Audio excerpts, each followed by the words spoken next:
Perspective this week is looking at energy, climate change, food and regulation. Joney Faragher MHK hopes to persuade June Tynwald to permanently knock on the head plans to extract fossil fuels from our territorial seabed. On the other hand, Crogga director Eric Evenson very much hopes his company will be allowed to extract the gas. And with the Department of Environment, Food and Agriculture creaking at the seams with regulators, has government really got the balance right between regulation and delivery? This week sees the June Tynwald, a fairly light order paper. I think it's fair to say that members will not be going back on Wednesday. There's a couple of motions that Joney Faragher has got down on the agenda, and we're joined by Joney Faragher MHK, Clare Barber, Minister for Environment, Food and Agriculture, and Eric Evenson, who is a director of Crogga, which kind of then gives us a little hint as to what Joney's, one of the more controversial motions, is actually about. So I suppose if we start with you, Joney Faragher, you don't really seem to want Crogga to carry on with gas extraction. Thanks for that opener there, Phil. So I've brought this motion to Tynwald because I believe that it is a matter of national strategic importance and that it should have come to Tynwald in the first place. I think that one of my reasons for bringing it is because almost all of us, I'd say maybe potentially all of us who were elected in September, had significant climate pledges in our manifestos.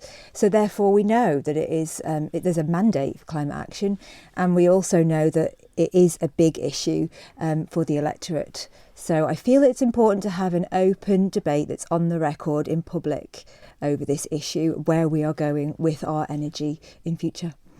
And you are very much saying that Tynwald is of the opinion that so Tynwald motions, unlike the one which Tim Glover put down, was it last month, where he was instructing Council of Ministers. Of course, Tynwald isn't in a position to do that. Tynwald can be of an opinion, and Council of Ministers is rather foolish then not to follow the opinion of Tynwald.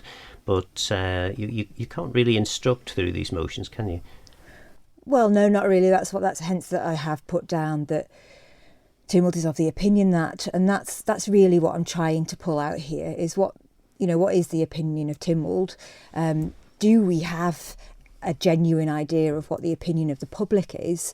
I think from various climate change consultations, we do have an overwhelming mandate for robust action on climate change, climate adaptation, moving forward with renewable sources of energy. And to me, it seems that this project to extract fossil gas from our territorial waters might not necessarily align with that public mandate. So I suppose jumping over to Eric Evenson, you're a director, obviously, of Crogga. You yesterday's men. You should have been doing this years ago, surely. Surely, yes.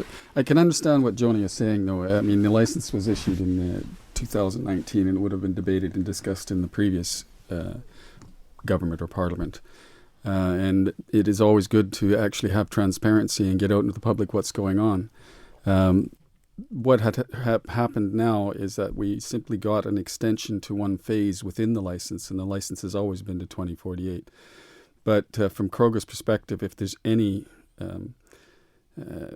thoughts about we have any hidden agendas where we're not going to go through the transition phase with wind power and hydrogen as part of the gas extraction, then we need to get it out in the public and tell them, no, that's what we're going to do, and that's what we have financing for. So I can see how our motion is bringing it into this parliament, if that's what it's called, because the licence was issued in the last parliament.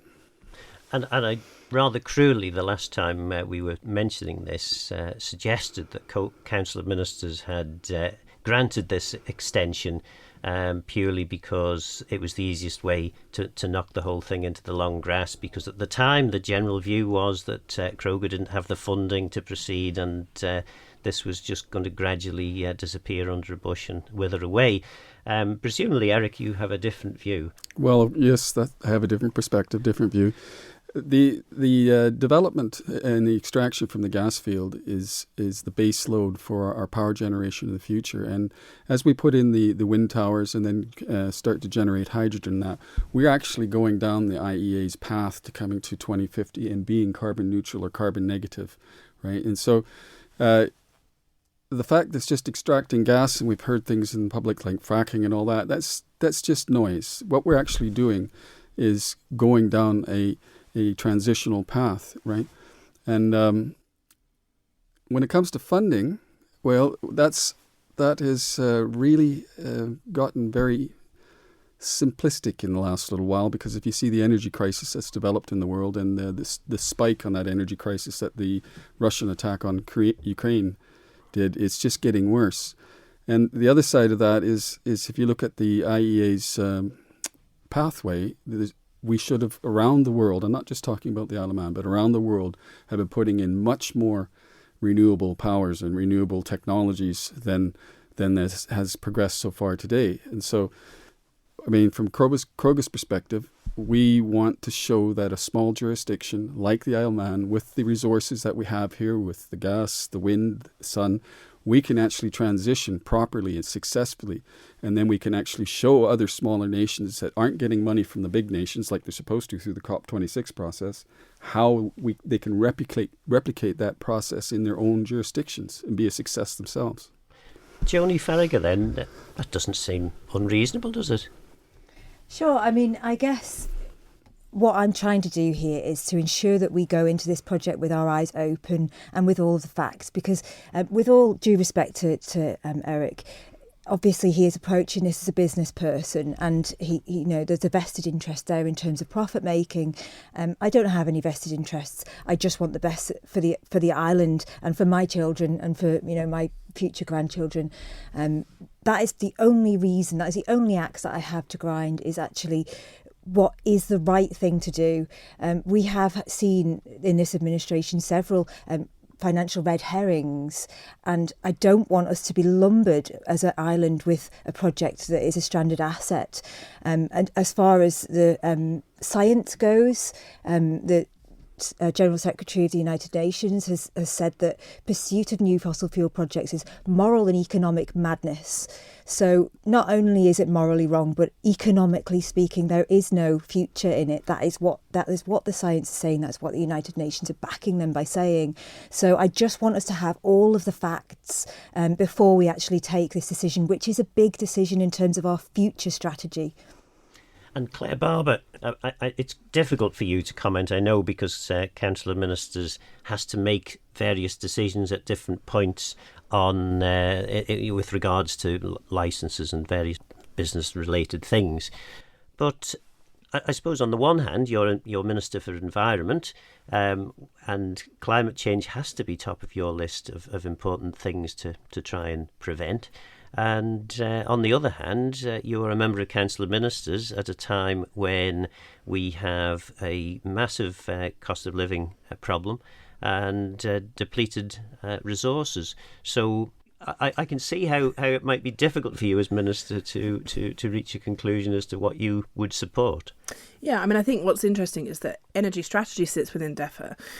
So there's a piece of work which I'm committed to coming back to July, Tim, with around the offshore energy production strategy and whether that needs reviewing. So I'll be making a statement to July, Tim, because actually there's a bigger conversation and wider than hydrocarbons here around what we think future energy production for the Isle of Man should look like, where we should prioritise. And that's certainly something in terms of the renewable energies that the Council of Ministers are incredibly passionate about progressing.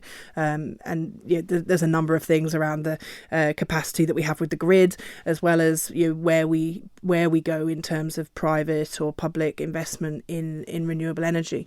And almost certainly there'll be a mixed approach to that, but there's a lot of questions that we're certainly working through.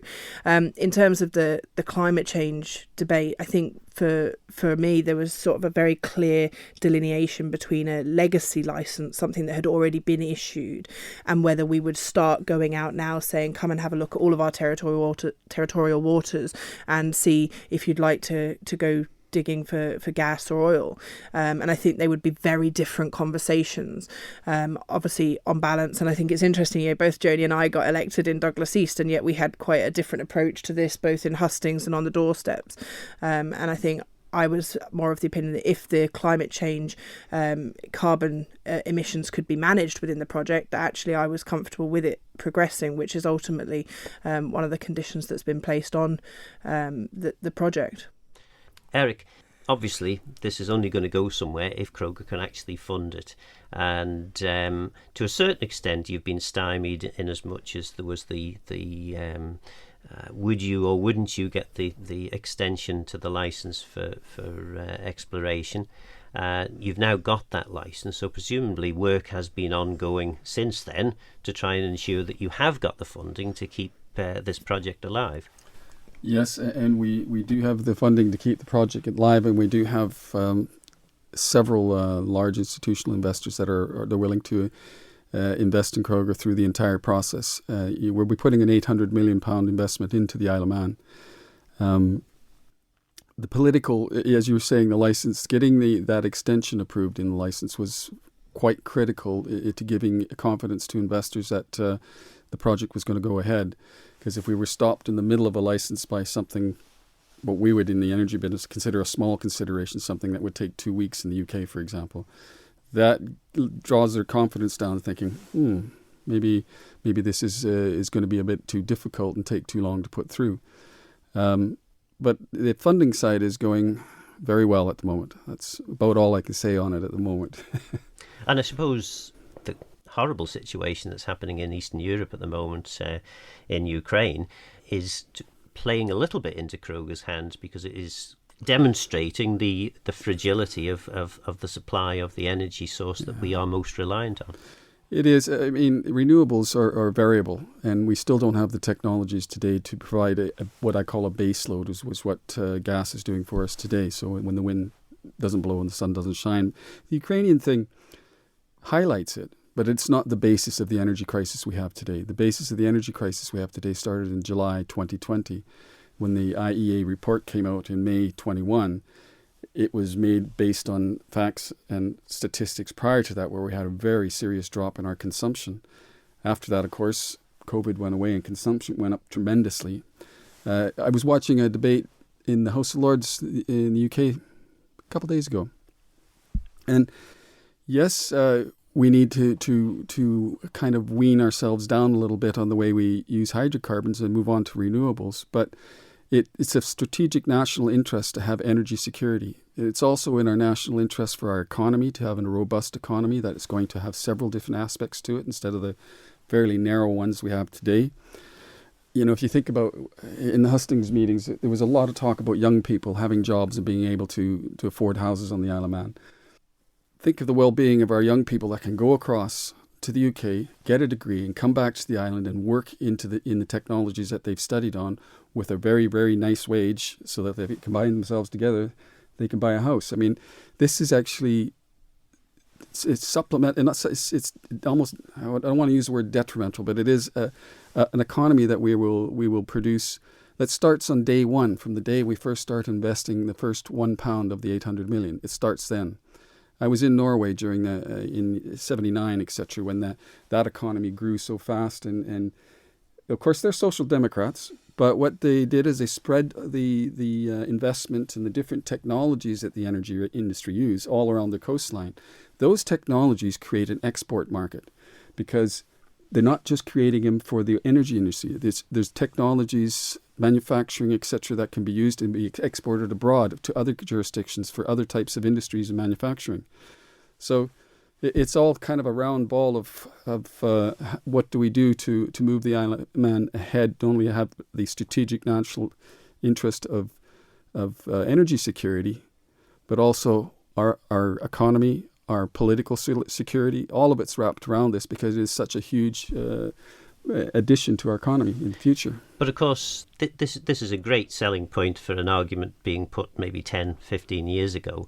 But anyone who reads any of the statements from the United Nations in relation to climate change can't help but think, actually, this is yesterday's business. We really should be moving on from this.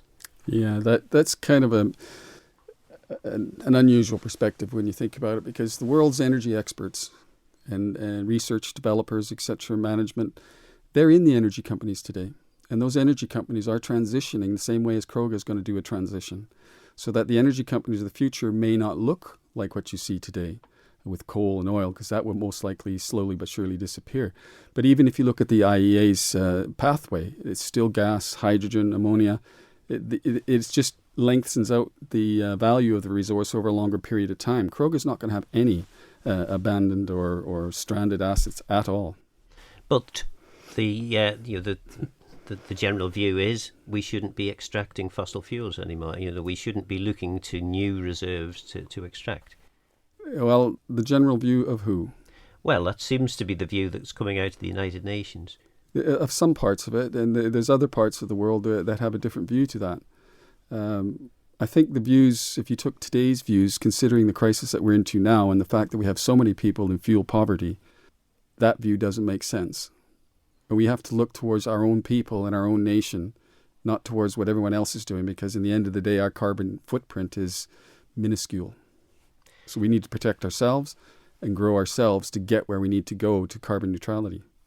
And Minister, I mean, the obvious thing when it comes to energy is we shouldn't be using as much as we currently are. And you'll know, because your department has some level of responsibility for this through building control, that we have some very, very leaky houses on the island. We've known this for at least 20, maybe 30 years. And yet still we're waiting for any significant big government initiative to improve the insulation of our homes. Are we likely to see anything in the near future? Yeah, absolutely. I mean, we've looked at the SAP ratings, for example, and introducing that for new builds, and then obviously at some point that will be also expanded then out into those properties that are sold at rental. There'll be, I think, points in time when it would be logical to introduce it for different properties. But it's absolutely right that we are looking to expand the Green Living grants, make those easier and more targeted. It wasn't working, I think that's fair to say. So there's some changes that are coming through in that regard. And also the energy efficiency scheme to make it easier for someone who wants to put insulation, for example, in their roof, which should be relatively straightforward, but they'll be able to actually achieve that through the scheme, where previously it had been challenging because of some of the limitations. So I think there are some quick wins. I think longer term there are plenty of other things we should be doing around new builds, which we're looking at hopefully speeding up the timeframes for which they're implemented. To be absolutely clear around our commitment that we will move away from fossil fuel boilers in new properties. That's a commitment that has been made. I think we have to recognise, though, we have to have a phased implementation for people who have those in their homes already, because at a time when the fuel cost itself is rising, the idea of someone having to change their boiler is already causing people concern when it might not happen for 10 years even. So we have to look at how government provides that support, both perhaps in terms of grants for those who can't afford, but also in terms of information, making that accessible, also making sure then, and through the Health and Safety Directorate, which again is in DEFA, as you know, make sure we've got the people who are skilled and qualified to be able to do the maintenance on those new systems, because it's not the same skills as people who might have been gas safe registered. So there's a number of things that have to happen that certainly are keeping me and the DEFA team very much busy and feature throughout the department plan as well, in some of the areas we've highlighted that there's a need to progress. But isn't it time that government actually grasped the nettle on this? I mean, I suppose that in terms of getting people motivated to change, when you've such a long period during which people can actually make these changes, there's no real imperative, particularly at a time when money is a bit stretched in households. There's no imperative really for people to change, is there? I think there are, as with everything, there are the people who are early adopters, people who are doing it because that's their choice and they want to make their property more efficient, they want to make their property, and they've got the means to do it. And I think it's important to recognise it's not just the desire, it's also the ability. I also think, some of the things we've done around planning, looking at permitted development orders, making some of those changes easier in terms of the processes are beneficial, but there's always more we can do. So I'm not going to pretend we've got it perfect by any stretch. And that's the work we're also doing. Obviously, I sit on the Climate Change Transformation Board. And we've chosen to put the climate change actions into our department plan because we recognise they're just so close and interlinked with the work that we do. So there's a number of things in there where we are looking at how we can do that a little bit faster, certainly for the new build properties, because it does seem frustrating that we're seeing both government buildings, and I mean I asked questions in the previous house around that, but also private buildings being developed without the current infrastructure essentially. So we're putting in legacy boilers that realistically are the wrong thing to be putting into new builds. And I think that's the first obvious quick win to me. And if we can progress that faster, that I think would be really beneficial. And Joney, I mean, all this costs money, doesn't it? And government has spent a lot of reserves over the last few years in relation to the COVID situation. So what's the Labour Party's plan? Where does the money come from to fund all the radical change that's required so that we then don't need to extract fossil fuels? Wow, that's a question and a half, Phil. I don't think that anybody has the answer to say how we will fund every one of these components, because Crogga would say they have. I don't think they would. I think they would. To fund every single aspect of climate change? Everything. What he's talking about first is the energy efficiency into homes, where we can. This is what the UK government is spending £6.9 billion on. Is the energy efficiency, how people use it, and as the minister was talking about. I think we've got a very specific problem over here, because we've got one heck of a lot more of our properties that are actually E2G rated, even in comparison with the UK, who are behind even the rest of Europe. So most of our housing stock actually is going to require retrofitting, and we don't have any providers who can retrofit properties right now, whereas they do in the UK. So we have a very specific hurdle to get over, which is going to cost us more, and is going to be, because it doesn't have the economies of scale, I guess, it's going to be a lot more expensive for us.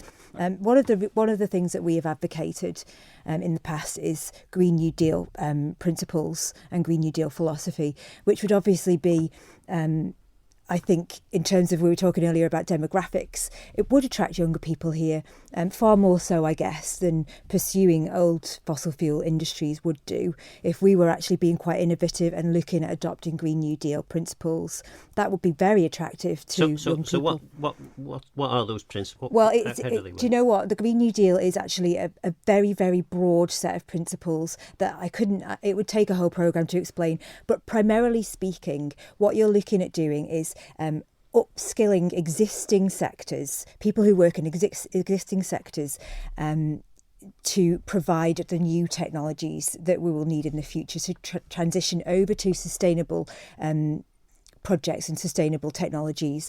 So the whole idea behind the Green New Deal is a just transition, which is obviously what our government has committed to, potentially without actually understanding what that phrase meant. But we have committed to a just transition. So that's in our Climate Change Act. So we do need to start actually looking at what that means in practice. And to me, a Green New Deal is the best way to. But in and of itself, it seems like a fairly complex thing. But once you start looking at it and being able to explain it to people, you can break down what it actually means. But effectively, you're looking at just transition, leaving nobody behind, and training upskilling people in existing technologies to transition our economy to the technologies that we need for the future.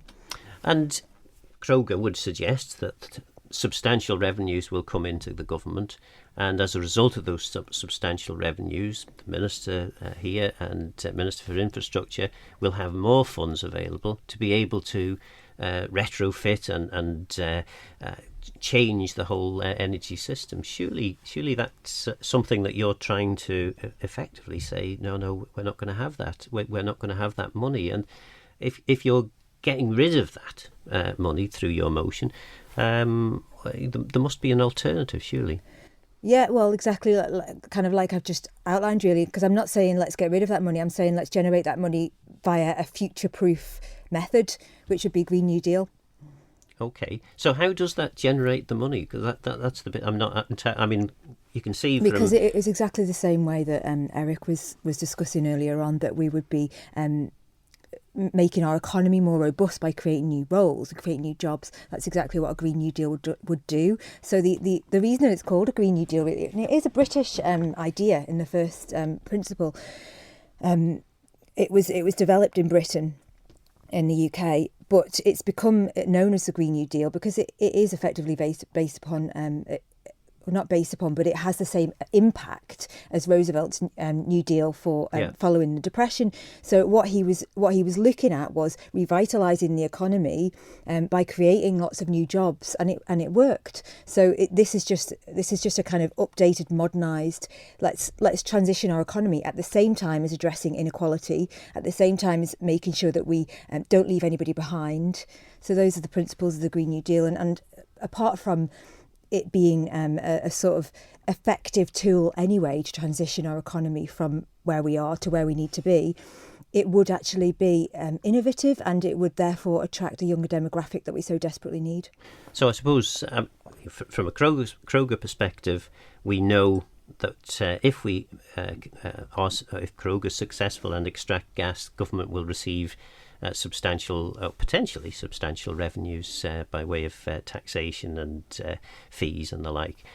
Potentially then with the Green New Deal, what you're looking at is, and I'll use an example, hempcrete, which is something I've used on my house. Great way of retrofitting insulation on the outside of properties. Hemp can be grown on the island, lime can be extracted on the island, so effectively you've got two new industries as well as the new building industry.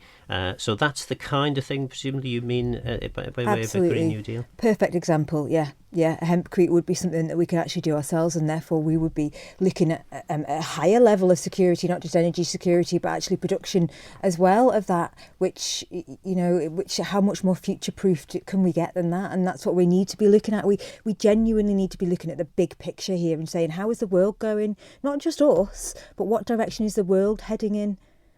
And that once you look at the science, we do actually need to be looking at future-proofing our island, and that is a brilliant example of how we could do that. Well, we'll have to take a break now.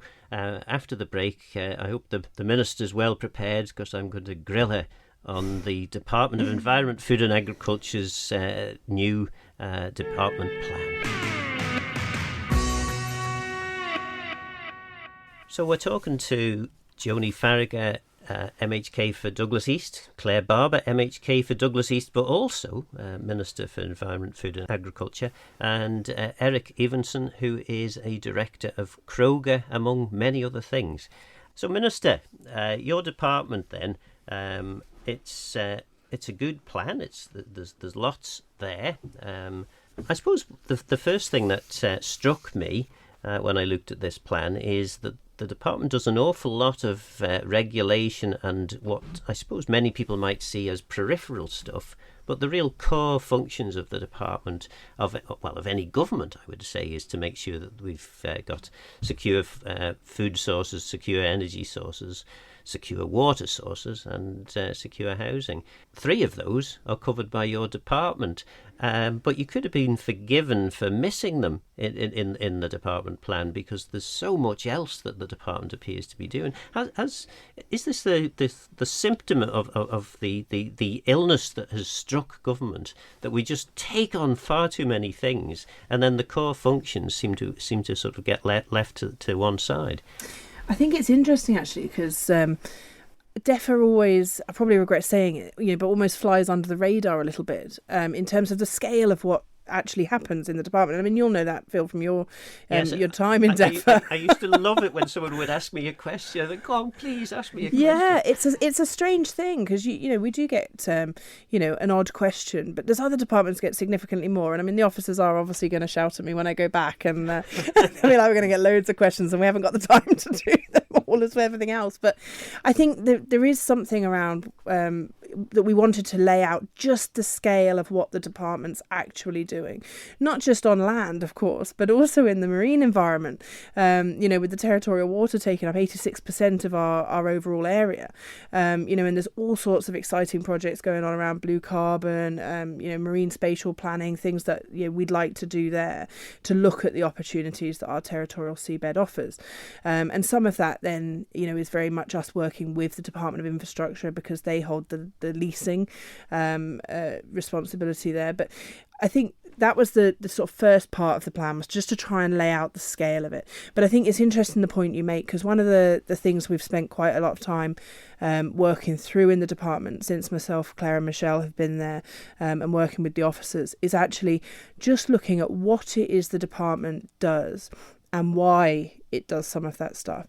And I think if you look at the evolution of the department, because so much of the department is now regulatory, actually it means that the time for policy can be really challenged.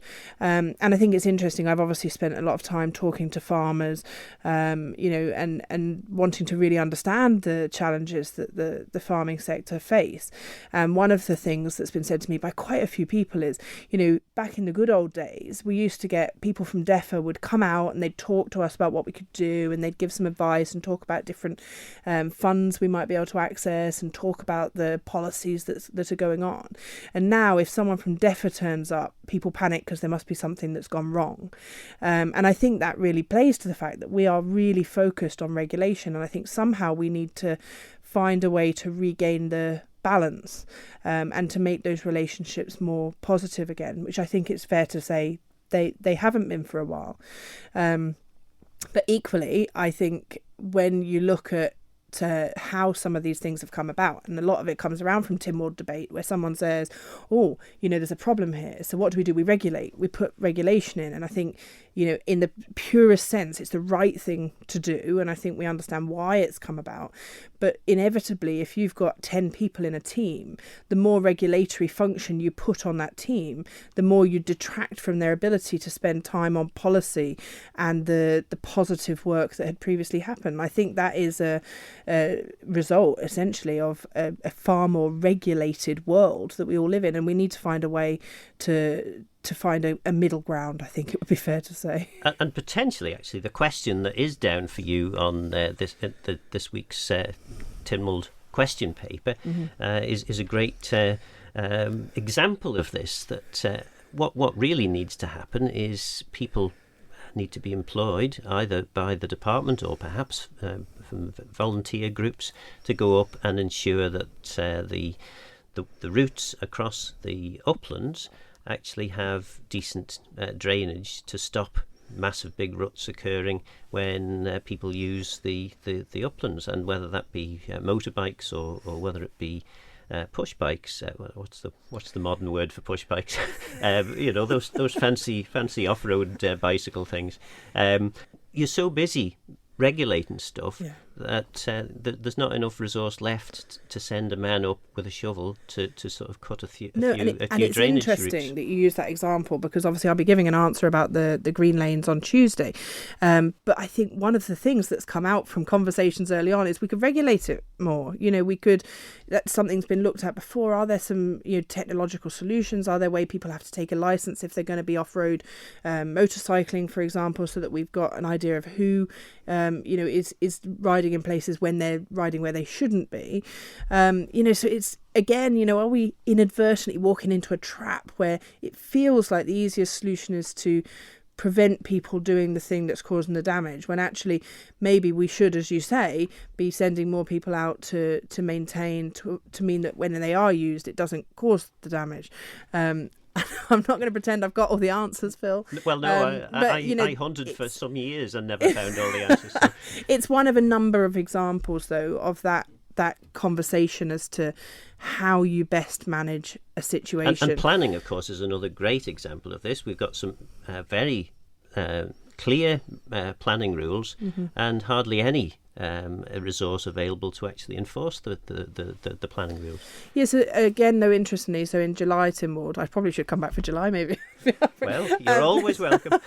There's a built environment project which has been a partnership really between Cabinet Office, DEFA planning and building control team, and also Department for Enterprise, looking at things that have been barriers and things that the planning officers will have been telling you when you were there, that, you know, the website isn't up to par, that resource-wise they're limited in terms of what they can do, and there's more and more things they have to look at when a planning application comes in, but essentially the resource to do it is the same. So what happens is it takes longer and longer to hear applications, but that's because they're fulfilling things that they've been asked to do. And you would argue rightly that we're looking into various elements around our biodiversity and our nature, and we want to make sure we're not having an adverse impact, but all of that stuff takes time.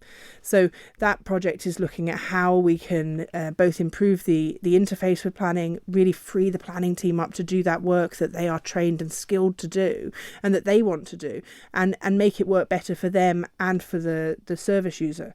So there's an update going to be coming to July, Tynwald, around that, which I hope will be a really positive piece of work that will bring together a lot of the elements the planning team have been sort of saying over here for many, many years, and actually getting the three departments together and saying, let's get our heads down and really come up with something that will work for the island. Because, I mean, people often say, oh, you know, planning takes so long, it's so frustrating. And you're like, okay, so do you want to just get rid of planning? You know, because I think we'd all complain if all of our greenfields were just built all over. And actually, so in my experience as planning minister, the two of the larger developers on the island both said to me, actually, you know what, planning in the Isle of Man is streamlined, simple and quick compared with where we operate in the UK. Yeah, I'm not sure it's quite as simple as many people think when it comes to planning and economic development. Yeah, no, absolutely. And I mean, you've got the planning team, then you've got the appeals process. But as I say, I think it's the complexity of some of the applications, even relatively simple ones. And, you know, it's looking at where we can use permitted development orders, but do that in a way that we're all comfortable isn't going to inadvertently lead to overdevelopment. And making sure that the planning policy, which of course sits in Cabinet Office, is actually right and appropriate for the current situation we find ourselves in as an island. Because I mean, I think what's great is we've got planning policy that is specific to us, as it should be, but we need to make sure that we aren't missing out on opportunities to address things that could be changed within that planning policy to make it work better for us. And one of the key areas, and I will bring the other guests in if they're interested at this stage. The key point to me, and it was only a relatively short sentence, but developing a food security and an energy security policy. Those were in my mind the fundamentals for the department, alongside, of course, a proper plan to deal with or to cope with climate change. In terms of food, you've hardly got any officers left doing the work. I mean, out of the total of how many is there? 182 officers. There's 4 working on agriculture. There's 17 in the fisheries division, but I suspect they're not all actively engaged in supporting the fisheries industry, and 2 in working on food and drink, which doesn't seem a lot, bearing in mind where we're going in terms of cost of living crisis at the moment and food prices soaring. It must be difficult being Minister for Environment, Food and Agriculture when you have such limited resource to do the policy stuff. I think it's, again, that's why we wanted to put that representation out, both of the people in the department and where they are, and the scope of what's covered within the department. So as you say, it's a relatively small team around agriculture and food, covering a big area. But then what you do have is another series of areas such as animal health, which have quite a big interplay into our farming and agriculture, certainly in terms of meat production, because of the regulatory aspect. So it goes back to that conversation really that we had before, where there is a number of different elements of different teams in DEFA doing things that are very much interconnected. But one of the projects that we have going on in the department is looking at what we're doing and why, and looking at where it's a statutory obligation, where it's something that actually it's just a nice to have, and then there will have to be some quite probably challenging conversations around what really it is that government is wanted to be providing, in the opinion of the public. Because I think on the Isle of Man, we've got lots of things that have fallen into government ownership and government operation. But actually, we need to understand what our core purpose is, and we need to maybe look at how we refocus. Just touching on the fisheries, obviously, we've got inland fisheries, we've got the offshore fisheries, we've got the Barrule doing patrols as well. So there's all of these other bits of that, which is why the numbers are higher, and making sure that we're protecting our territorial waters and our stocks, and that they're being properly caught against the catch limits. So there's all this other work that goes on, again, regulatory in nature, but I think that's why people often talked about the fact when you look at DEFA, so much of it now is regulation, and we need to make sure we don't lose the policy. Because actually there's so much, as you say, certainly we've seen the issues around food security exacerbated by the war in Ukraine, and the input costs, which were already rising with cost of fertiliser, nitrogen through the roof, grain costs, the cost of gas is affecting the operation for our agriculture sector, and that is certainly of significant concern. So we're looking at the minute how we can restructure and push additional payments for producers to make sure that gets to the right people and sustains our industry. And we're doing that against a backdrop where the UK, of course, are saying actually we're going to pull money and support from a lot of the farming sector. So it's certainly not a route that I want to go down at all.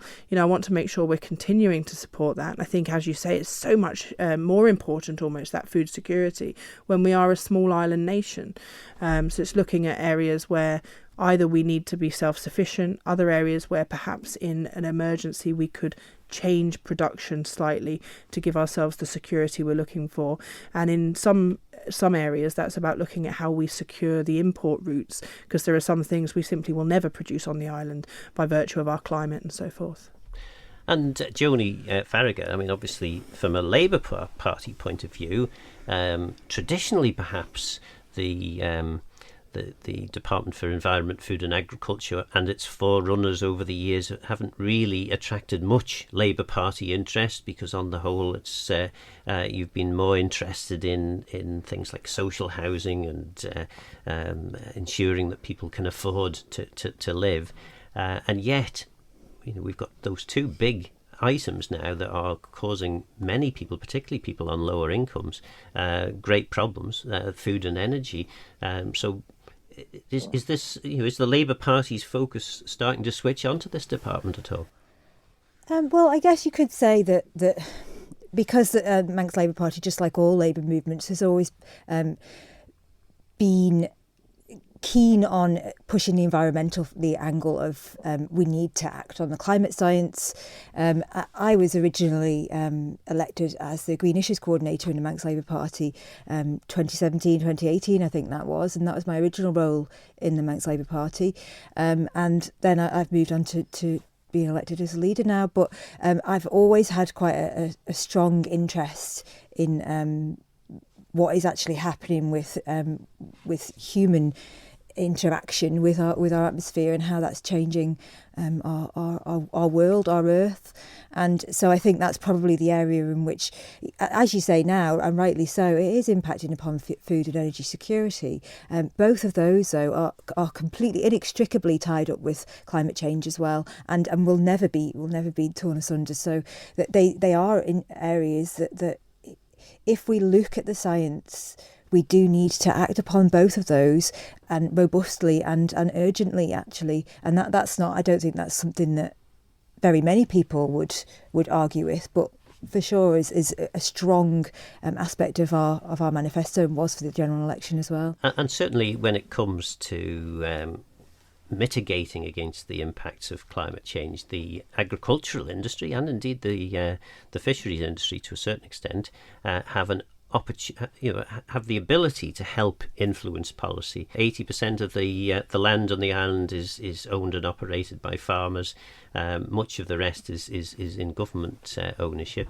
And policies and decisions taken by farmers in particular in terms of what they're going to grow and how many trees they're going to maintain in their hedgerows and in corners of fields, these sorts of things are really important. So, the Minister's comment there that the department is seen by the stewards of the landscape as being there when things are going wrong, rather than there necessarily to build that productive relationship. That must be a bit of a concern to hear.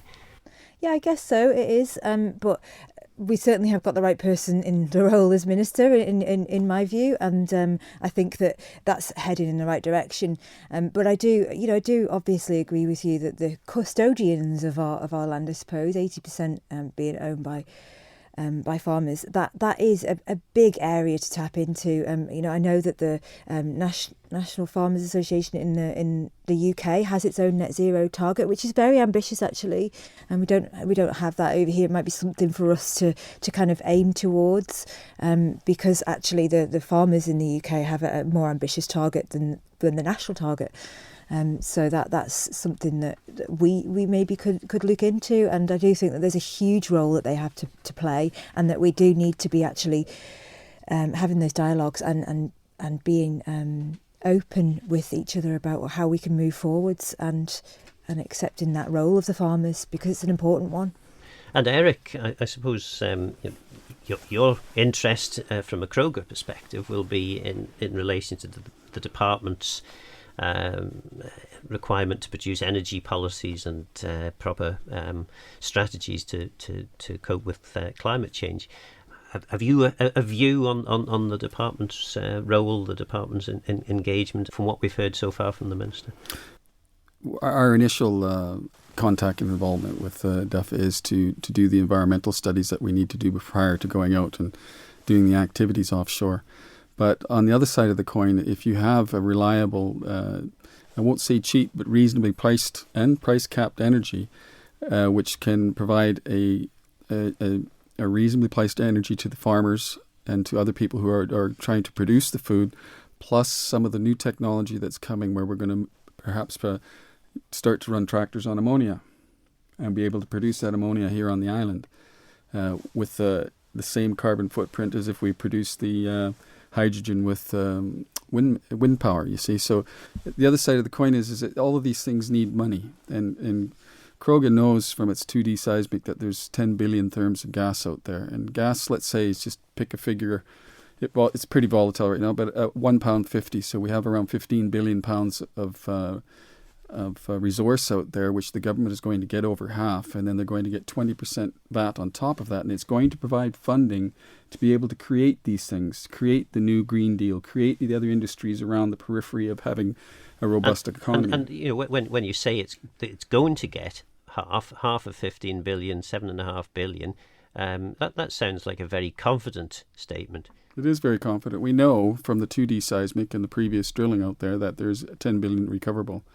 When we do the 3D seismic, which gives us a much better view, we are very optimistic, as business people can be, that there is more than that.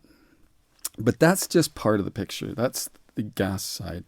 When we put up 60 megawatts of wind powers, which is what we're going to do, and when we actually start producing hydrogen and producing the derivatives of the hydrogen production, that's even more revenue. And that means if we're producing that we reduce the gas extraction, because now we have another gas that we mix it with, and it prolongs our asset to quite long, decades more. So to get these strategies done and be able to find the funding and find the willpower and the motivation for people to come here and do these things, we do need funding, and that's what Crogga will be providing to the government. Final word then to the Minister. Are you confident that Tynwald is going to back your plan, and will you be begging people to actually go on, please say something about my department? I don't know. I was thinking back, because I think the Treasury and Enterprise plans didn't have a huge number of submissions, but I think for me this is the first year of having a department plan in this form, and I very much want it to be a listening exercise. Next time we'll be reporting back against these the metrics, and we've got the actions laid out in the plan, but we're also going to put some KPIs together. But I very much want to hear from members what those KPIs for them would look like, to work alongside those ones that as a department we see as being important, because ultimately the plan isn't for the department, it's written by the department, but essentially it's for all of us. So absolutely, I hope it will be an engaging conversation, and I'm certainly there to listen. That was Joney Faragher, Clare Barber and Eric Evenson. Will Crogga's gas help fund our transition to a brighter, greener future? And if not, where will the money come from? And is government too focused on regulating everything? I hope you enjoyed Perspective. Please get in touch with Phil Gaughan at manxradio.com and let me know your thoughts and views on the programme. And don't forget, the podcast is available from Manx Radio's website. But for now, I'm Phil Gaughan. Guramaeus and Geishak Rum. Thanks for listening.